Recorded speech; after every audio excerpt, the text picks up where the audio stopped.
What's up everybody, Tom here with another video. In today's video, we're discussing everything to do with the stock market for the week ahead, including the big Monday close. We've got stocks like Tesla, Apple breaking out, and obviously a lot of this is in hype and anticipation of the earnings season.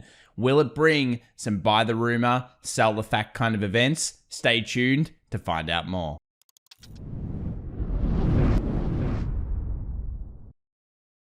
Alright guys, well here begins our market recap for the markets closed 18th of October 2021, and what an exciting day it was for the FANG stocks. We had Microsoft, Apple, Facebook, Google, Tesla all bouncing fairly hard, especially Tesla with another 3% off the back of a 3% move.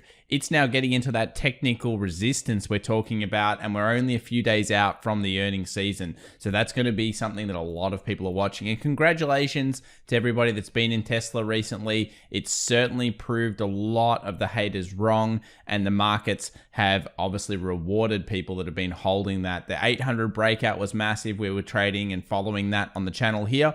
And of course, we've been following it from a bullish stance for now about a month and a half. So if you're interested in that type of stuff, interested in seeing how we do those things, remember to subscribe and smash that like button if you also enjoy the video. Now guys, Nasdaq 1% up through the session. So we started a little bit weak here in the Monday open, and then we rallied straight off that level with strong buying into the close. There was really no relenting on the buying across the board in terms of the SPX and the Nasdaq.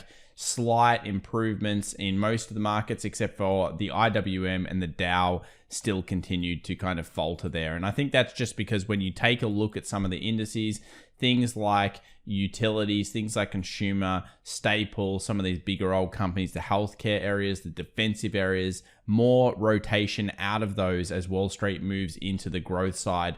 TAN, which is the solar index, we've been watching that recently, doing very well. And XLY, a very seasonally strong market at this stage, and that's the consumer discretionary. We usually see that go strong in the October area into November, and then of course it's all about that Christmas rush or that Christmas anticipation of purchases. Now, we've got the cool thing here from the community, and this is actually from Ian Worthington. Thank you very much. Big shout out to him. He's in the public Discord community. If you want to join the Discord community, you can do so with the links down below. But overall, he's done some great gap analysis, and I think this goes on from our information that we discussed the other day. So we know that 91% of up gaps fill over time on the S&P 500 and most stocks in the market.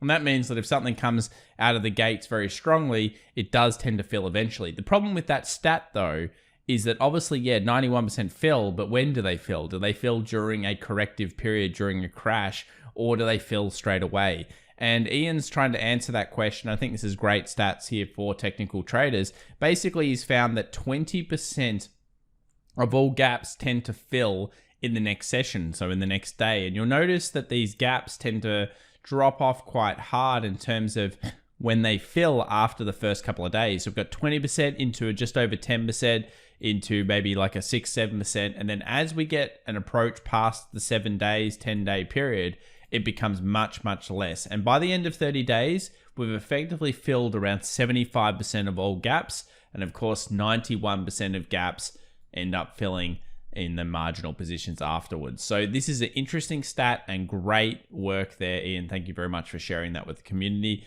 I think it's beneficial for everybody that looks to gap closes and looks to when are they going to focus on these gaps the most. The first couple of days seems to be the key there. Okay, well, let's move over to the earnings. And of course, we're in earnings week. This is one of the bigger weeks coming out. And then we start to talk about Apple. We start to talk about Amazon and the others. And we've got Netflix after the close Tuesday. We've got Tesla after the close Wednesday. We need to talk about that a lot as a community. Snap as well. Intel after the close Thursday. Some big ones coming out. And if you're not aware of these, remember to get your Earnings Whispers report, get your calendar, whatever it might be, and make sure that you know whatever stock you're trading and which day it's coming out. TradingView is also great because it gives you the earnings report dates, and we'll talk about that in a minute once we look at the charts. Let's get started on the SPY. So the S&P 500, it just quickly turned from bearish to bullish last week. We obviously were there. We talked about it a lot. We had a lot of strong buying off this 430 level. It just couldn't get through it, and it wasn't able to break below 4,300 on the daily for the SPX. We then broke our trend line to the upside, busted through that, and now we're sitting at this 447. So we've got to talk about options here, because what is it in the best interest of Wall Street to potentially do this week? Where are they going to make the lobster lunches? Where are they going to make the most amount of money in the options market? And more importantly, what are people doing in the options market? So from the S&P 500 standpoint, let's just move over to that quickly. We're going into what was known as a key resistance during this correction. It was that 44.90. We haven't forgotten the 44.90 was a key resistance closure. We actually reached very close to that. So we closed at 44.86.47. This is exactly where we kind of expect some pullback. And a few people are saying, is there ever going to be another pullback again? Because it's had 3 or 4 days of bullishness. Look, the way I see it is, yes, it looks like that full correction's over. That's all we get. And any pullbacks now will most likely be met by buyer demand. So let's say we go down to like a 44.20 or a 4400. What's going to be there now? Well, we've got 20/50 exponential moving averages. They're going to act as dynamic support now, as they were dynamic resistance before. We have the key resistances becoming support as well. So let's say we do get a pull off or a sell down. That's really going to be more about Wall Street looking for that slight dip just to pick up their positions. At least that's how we look at it. If earnings do disappoint, or at least guidance disappoints, that could be another catalyst that the markets comes down. But in general, the markets are an optimistic beast. And this is why when we talk about certain stocks, it's that buy the rumor, sell the fact, or buy into the hype, into the anticipation of earnings. And it's always important to never discount an earnings season, because if sentiment's relatively strong, which it still is, then of course people generally try to buy into that pre-market earnings hype to make sure that they're in it, just in case it's going to be a blockbuster season. So 44.90, a little bit of resistance. Let's go down to the 2 hour here, just have a quick talk about it. Again, we get any pullbacks, they'll be met by buyer demand over a whole bunch of different levels. 44.60 kind of was the buy zone through the last session. Then we got up to this level. Pullbacks down to 44.40, 4400, 4420, all these 20 points, we could see little pickups off those areas. So in general, fairly bullish market coming in here through the Monday session.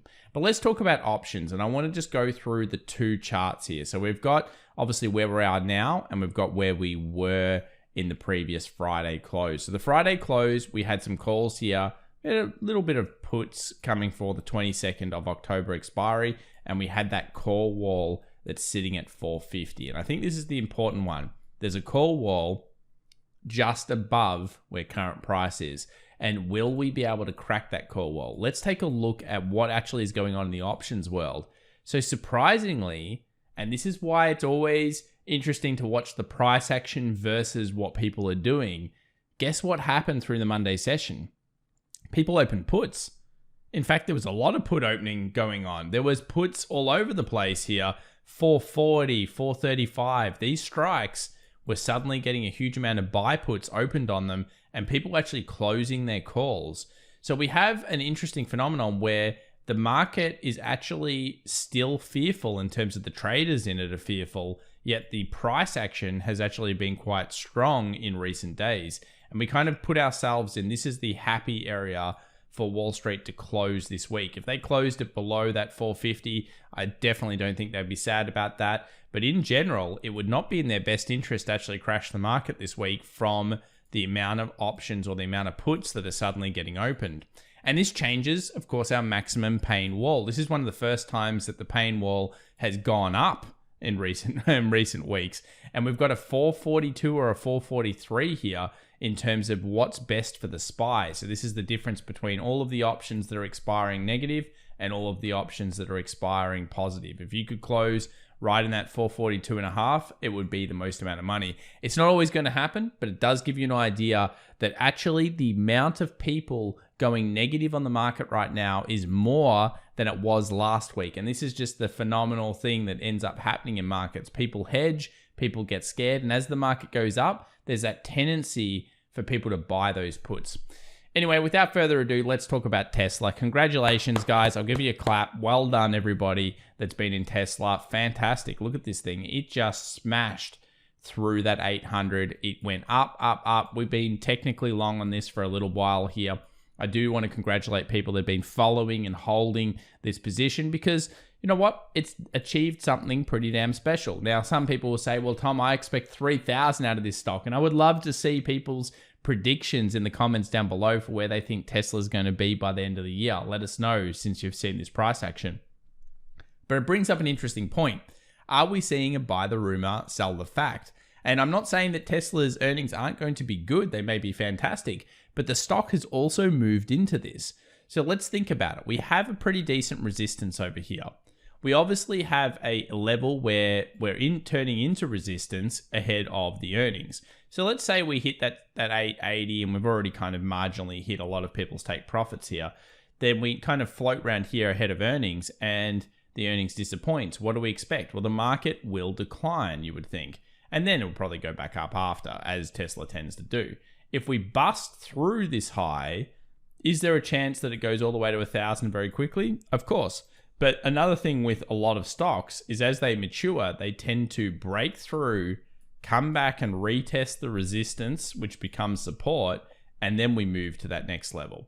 So there isn't really much point in being a FOMO expert in the markets on the bigger stocks. It's usually recognizing the trends. And when we go through the earnings, you'll notice here on TradingView, you'll see that you can get that earnings down the bottom here. And it will actually tell you on the right-hand side off my screen how many days. So there's 2 days until that happens. Let's take a look at the previous earnings though.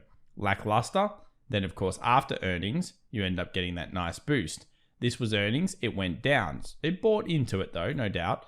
This was earnings, it went down. It bought into it. Big ramp coming into earnings there. Earnings here, lackluster went down. Earnings here, lackluster went down. And I think it's because a stock like Tesla comes in with very strong expectations. There's a lot of hype, a lot of FOMO, and similar to Apple in that aspect. Is it a guarantee that it doesn't, go up after earnings? Of course not. But it's just an interesting phenomenon. So that's something that I'll be watching. And I don't blame people that are scaling out or positioning or have plans built around this concept. Let's take a look at the options for the week ahead in terms of what people's expectations are. And I don't really think much has changed here. In fact, the call options have been relatively muted. There's not many here compared to the amount of puts. I mean, who is these people? Who are these guys? What are they doing? Are they insane? Why would you go against the price action? Hey, this is what they do. This is why you see it as a positive when everyone's going negative. This is why Warren Buffett says be fearful when others are greedy, greedy when others are fearful, etc. Because what you'll notice is that most of the time, if you check out a stock or you check out specifically the S&P 500 or the Nasdaq, it will generally have more bearish tendencies on it in terms of the amount of puts opened as it's going up. It's phenomenal stuff. Let's move over here to Apple. Let's talk about this chart. A big breakout here, 145, smashed through the morning session. I'm sure some people are getting quite bullish on it. It's gone to the day to the 2-hour 200 and the resistance at 147-ish. But overall, this is a strong breakout, a big base here for Apple. And it wasn't quite what we'd hoped for. I mean, I obviously would love it to come down, and maybe it will eventually come down to our beautiful trend line over here. But in general, it was just too slow to get down there, and it's now about earnings. So we're 10 days off the Apple earnings. And again, this is one of those ones that tends to buy into the rumor. We have a strong resistance breakout. There's obviously some shorters that just got smashed here. There's some shorters that stop losses would have got smashed here. And we've got a big, strong daily closeout. So where's the next level? Well, it comes down to a little bit of options and also some resistances and just common sense. We've got 150, which could be a key level this week that people will be looking at from the bull side. We've got big, strong support now since we got through these moving averages on the daily. The 50 exponential and the 20 exponential will act as dynamic support, you would think. And then, of course, we have our all-time highs over here in anticipation of maybe a good earnings.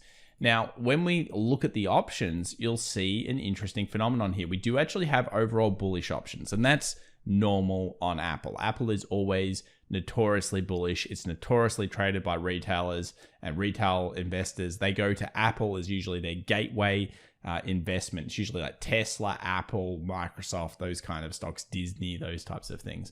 So where are our big call walls? Well, we have a decent amount of calls at this 140, but we also have a decent amount of puts there. So we need to recognize that. Interesting one though, 150. So 150, a key resistance. And guess what? A very key call wall. So do we expect the market to be able to potentially go towards that 150? Well, I'd like to see 150 grow. So as we see the closure dates and as if we do get that price action moving up, what you really want is you want 150 to continuously grow. Then you might know that might be a blocker for this week. But remember, Apple's earnings are quite far away. So it's certainly something we'll be looking at and continuing following. XLY, consumer discretionary. The breakout was real. A lot of sectors are breaking out at the moment.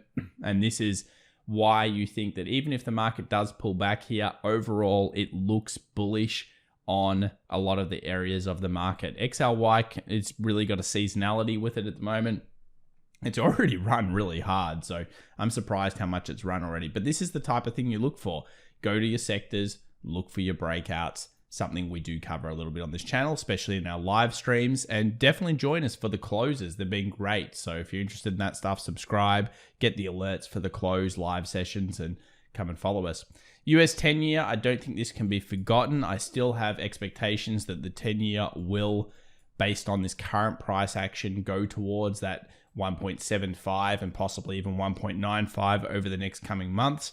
And this could be a little bit of a shocker for the Nasdaq. Remember, we probably expect a small pullback here in the Nasdaq, in the S&P, just to relieve that 4 days of buying pressure. But in general, any of these big movements on the 10-year, they will instantly partially shock the Nasdaq. But then, of course, when it becomes the new normal, just like 1.6 is now the new normal, then the Nasdaq can recover. Remember, it's in an instantaneous, small attack on the Nas. And overall, I think Wall Street's very well aware that if things don't get past 2, the long-term effects on the Nasdaq are probably minimal. Move over to the QQQ, or the Nasdaq itself. This is the big, of course, ascending channel that we've been talking about for a while. That's all we got, it looks like, at this stage in terms of the bullish intentions. We've broken through the downward trend line. We hit, of course, the bottom of this, which we've talked about for a while. We've talked about the pros of this as well. One of the pros is that we have a key resistance in the future that we can trade off. So that's the good thing about doing TA, that if it does move up now, well, we have clear levels, what we want to kind of achieve from it. You'll notice this 372 closure on the triple Q. It kind of makes sense. We've gone close to that exact same level where we expect some shorting pressure maybe to come back through. Overall, still looking bullish here, but if it does pull back, we've got key zones such as the 2050 cross. And I think the best thing to do is look at the Nasdaq for this. There's the resistance, 15,350 kind of area. We go down to the 2 hour, and again, where do you expect buyers to come back in? Well, previous highs. If it got down to 15,000, obviously a very big level that Wall Street would purchase off. 15.2 is also going to be a big one that the previous session may purchase off. So there's a lot of buying levels now, and this creates that hype, that FOMO, that level where most people, I think, a lot of TA, a lot of Wall Street will be trying to find bullish buys here. And Wall Street will like to manipulate back down so that they can get those positions in ahead of the earnings. We'll move over to Bitcoin. Bitcoin comes down to 60,000 a few times here and keeps buying off it. Very strong on the coin itself. I'm kind of hoping we go into consolidation and that will allow the other coins to start to catch up. I think this is a very important thing for the coin markets. We don't necessarily want Bitcoin going to the moon instantaneously. A few people probably will. But look, huge weekly closure. I mean, there's no doubt that when you're looking at Bitcoin here, this is exactly what we want to see. Big weekly closure. That's the highest weekly closure we've ever had on Bitcoin. It's very strong. I detailed in the weekend video the leg distances. So that's this leg here into the second leg. And if we're kind of going with the same kind of pullbacks, you would expect a pullback like this. Now, I don't know if it's going to pull back like that. I don't think so. But I do believe that we're probably close to consolidation. And if it gets out from here, wow, I mean, the ramp could be insane. If it's allowed to continue to a new high and we break out again, not only do we probably go and test that 65K, but then we might even go into 70, 75 before we see any kind of consolidation into the alts. So this will be something we watch. Ethereum also has hit just around that 4,000 level. So you can see that 3980, 3970 area came under pressure where their previous closures were, smashed straight into that, came down. And this is normal. Again, it's trading fairly technically. We have that 3630 area finding buying pressure. So previous resistance, finding the buyers itself. So the support here, the 20 moving average on the daily, it's trapped within that zone. We break out, next stop, 4,400 for Ethereum. And then hopefully at this point, again, we start to see those alts come alive. I mean, Cardano has been very, very slow. Polkadot's been much better. Link's been terrible. You know, a lot of these alts really haven't done anything. And that's because all the money's flowing into Bitcoin right now. Ethereum a little bit. And then what happens is it flows back around. You know the story if you've been trading these for long enough. We'll leave it there, guys. Thank you so much for watching this video. If you enjoyed it, please remember to subscribe. Smash that like button as well if you enjoyed it. And we'll see you in the live streams or for the tomorrow's close video. Bye for now.